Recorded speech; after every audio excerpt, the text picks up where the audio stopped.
चलिए ध्यान दीजिएगा, सब लोग क्लास में बैठे विद्यार्थी एक बार थोड़ा मस्ती में रहिए और फोकस कीजिए ऑन द बोर्ड, ठीक है। समझिए बढ़िया से। आज ये पहला चैप्टर का नेक्स्ट पार्ट है और आप लोग जो वीडियो यूट्यूब पे देख पा रहे हैं वैसे बच्चों के लिए चैनल को सब्सक्राइब करना बहुत जरूरी है, बहुत जरूरी है। और वीडियो को लाइक करें, शेयर करें, कमेंट जरूर करें, ठीक है। और आप लोग बढ़िया समझते रहिए, गौर कीजिएगा। हाँ, तो हम जो बात करने जा रहे हैं आर्थिक विकास के बारे में, और आर्थिक विकास की जो प्रणाली है, स्थिति है, पोजीशन है, जो भी है, हम वैसे व्यक्तियों का विचार देखने जा रहे हैं जो अर्थशास्त्र को अच्छे प्रकार से समझते हैं, बुझते हैं और मतलब कुछ लिख करके बोल करके गए हुए हैं। उन्हीं की बातों को हम आपके सामने रखने का प्रयास कर रहे हैं। तो सबसे पहले देखिएगा, यहाँ पे वैसे व्यक्ति का नाम है प्रोफेसर रोस्टो, ठीक है। गौर कीजिएगा आर्थिक विकास के बारे में क्या कह रहे हैं, गौर कीजिएगा बढ़िया से। आर्थिक विकास एक और श्रम शक्ति, श्रम शक्ति का मतलब होता है काम, ठीक है, रोजगार। श्रम शक्ति, शक्ति का मतलब पावर।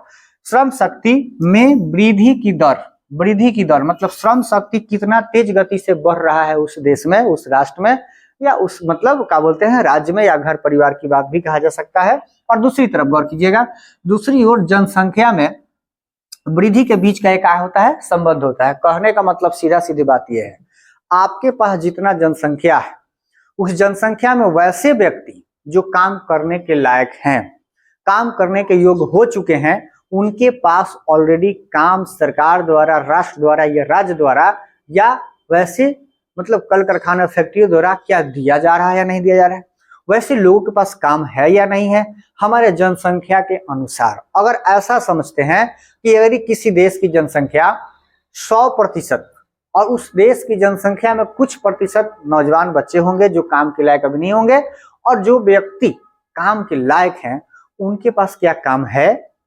अब मानते हैं कि अगर 100 गो व्यक्ति से, गौर कीजिएगा, 30 गो व्यक्ति को हटा दिया जाए, 40 को हटा दिया जाए, 60 ऐसे व्यक्ति हैं, तो क्या 60 के पास श्रम शक्ति है, यानी काम है, रोजगार है, वो कमा पा रहे हैं, वो अपने घर का भरण पोषण कर पा रहे हैं कि नहीं कर पा रहे हैं। अब कहने का मतलब क्या है कि इस 60 लोगों में सर अगर 30 के पास क्या है, रोजगार है, और बाकी 30 गो रखा है बेरोजगार, बेहाया, बस समझ में गया, जो बिना किसी काम धंधा के इधर उधर भटक कर रहे हैं और अपना जीवन भ्रष्ट नष्ट कर रहे हैं, गरीबी रेखा से जी रहे हैं और लोगों का ताना सुन रहे हैं, ठीक है, और जलील पर जलील होते जा रहे हैं।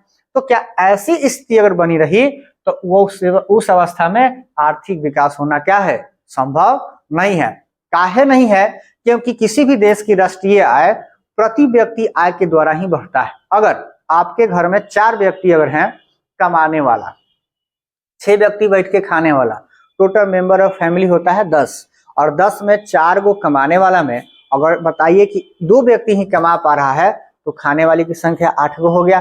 तो सोचिए कि वह पूरा परिवार खाने पीने में ही और संघर्ष करते करते ही उसका जीवन का हो जाएगा, खत्म हो जाएगा। लेकिन सोचने वाली बात है, क्या उसी परिवार के 10 में 5 व्यक्ति, 6 व्यक्ति के पास रोजगार है, कमा पा रहे हैं, तो उस घर की आर्थिक व्यवस्था, अर्थव्यवस्था बहुत अच्छा होता चला जाएगा और उस घर में सभी प्रकार की शिक्षा व्यवस्था, स्वास्थ्य व्यवस्था और भी प्रकार के साधन जो एक मनुष्य को चाहिए होता है उसे प्राप्त हो पाएगा और वह अपना जीवन अच्छा से अच्छा बिता पाएगा। तो यह कहता है कौन, आर्थिक विकास की स्थिति में। तो गौर कीजिएगा कि अर्थव्यवस्था यानी आर्थिक विकास तभी संभव है जब उस देश में श्रम शक्ति में तेज गति से वृद्धि और उस देश में होने वाले जनसंख्या के बीच का जो संबंध एक लेवल में होना चाहिए, एक अनुपात में होना चाहिए, तब उस देश की अर्थव्यवस्था यानी आर्थिक विकास होना संभव है, अन्यथा दैट इज इम्पॉसिबल। बात को याद रखिएगा। चलिए हम आगे बढ़ते हैं बउआ, और अगले व्यक्तियों के विचार को थोड़ा सा देखते हैं, वो क्या कहते हैं इनके बारे में, और हम पढ़ेंगे, समझेंगे, बुझेंगे। गौर कीजिएगा। तो सब लोग पर देख रहे हैं, क्या तुम लोग को समझ में आ रहा है ना बात अच्छा से? हाँ, तो याद रखिएगा, समझना ही एक कला है, ठीक है। क्लास में बैठना कला थैले है वो अलग बात है, बट क्लास में बैठ करके इस बात को समझ लेना अच्छा बात है।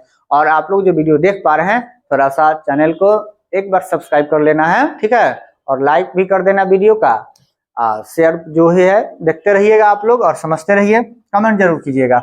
चलिए आगे बढ़ते हैं। मेयर और वाल्डीन क्या कहते हैं कि आर्थिक विकास, वाह क्या बात है, गौर कीजिएगा, आर्थिक विकास का मुख्य उद्देश्य अर्थव्यवस्था के समस्त क्षेत्रों में, मतलब अर्थव्यवस्था के समस्त क्षेत्र, अब अर्थव्यवस्था का समस्त क्षेत्र का मतलब कि जिस काम से हमारे अर्थव्यवस्था मजबूत हो रही है उन सभी क्षेत्रों में, ठीक है। हम इसके पहले वीडियो में बताए थे आप लोगों को कि कहने का अर्थ यह है कि हमारे देश की अर्थव्यवस्था, ये हमारा अर्थव्यवस्था उन सभी कामों से जुड़ा हुआ है जिन कामों से पैसा की प्राप्ति होती है। जैसे किसान क्या करता है खेतों में, वकील मतलब कोर्ट में, टीचर क्लास में, ठीक है। वैसे सभी लोग अपने कामों से जो जुड़े हुए हैं, जिन कामों से उनको आय हो रही है, पैसा प्राप्त हो रहा है, वो सब समस्त क्षेत्र कहलाता है किस चीज का? अर्थव्यवस्था का, ठीक है। इस बात को आप लोग याद रखिएगा। तो समस्त क्षेत्रों में उत्पादकता का ऊंचा स्तर प्राप्त करना होता है। वाह क्या बात, ये भी बहुत अच्छी की बात है। अब सीधा सीधी यूं समझो कि आप ऐसा किसी व्यक्ति के बारे में जानते हो जिसके पास एक फैक्ट्री है और किताब नोटबुक बनाने वाला है। एक दिन में उसके फैक्ट्री में, उसके छोटे कंपनी में 1000 नोटबुक छप जाते हैं। गौर कीजिएगा। तो क्या आने वाले समय तक अगर 1000 ही नोटबुक छापे तो क्या उसकी अर्थव्यवस्था आगे बढ़ पाएगी? क्या उसकी आर्थिक विकास हो पाएगा? क्या वह आगे और से ज्यादा धन कमा पाएगा? क्या वह उसके फैक्ट्री में अगर आज 4 आदमी काम कर रहे हैं तो क्या और 4 आदमी को काम दे पाएगा? ये कभी नहीं हो पाएगा। होगा कब? जब उसके फैक्ट्री में आज 1000 छप रहे हैं तो 10,000 नोटबुक छपने लगे, 20,000 नोटबुक छपने लगे, यानी उस कंपनी में प्रोडक्ट का उत्पादकता पर यानी प्रोडक्शन पर बढ़ाना पड़ेगा। तब उस फैक्ट्री की और उस फैक्ट्री में काम करने वाले मजदूरों की, ठीक है, ये संख्या बढ़ेगा तो उस व्यक्ति का भी अर्थव्यवस्था बढ़ेगा, कंपनी का भी एक मतलब बहुत बड़ा क्षेत्र बढ़ेगा और उसमें काम करने वाले लोग भी जनसंख्या बढ़ेगा और जो उस आसपास में मार्केट में जुड़े हुए हैं तो मार्केट का भी स्थिति क्या होता जाएगा? बुआ बदलता हुआ जाएगा। इस प्रकार से अर्थव्यवस्था चेंज होता है, एक दिन में नहीं हो पाता है। इस बात को आप लोग याद रखिएगा। बोलिए बात बुझा गया? तो बात समझ में आ रहा है तो वीडियो को लाइक शेयर सब्सक्राइब करें और ठीक है आगे बढ़ते रहें। फिर हम आपको मिलते हैं अगले वीडियो में, ठीक है। और आप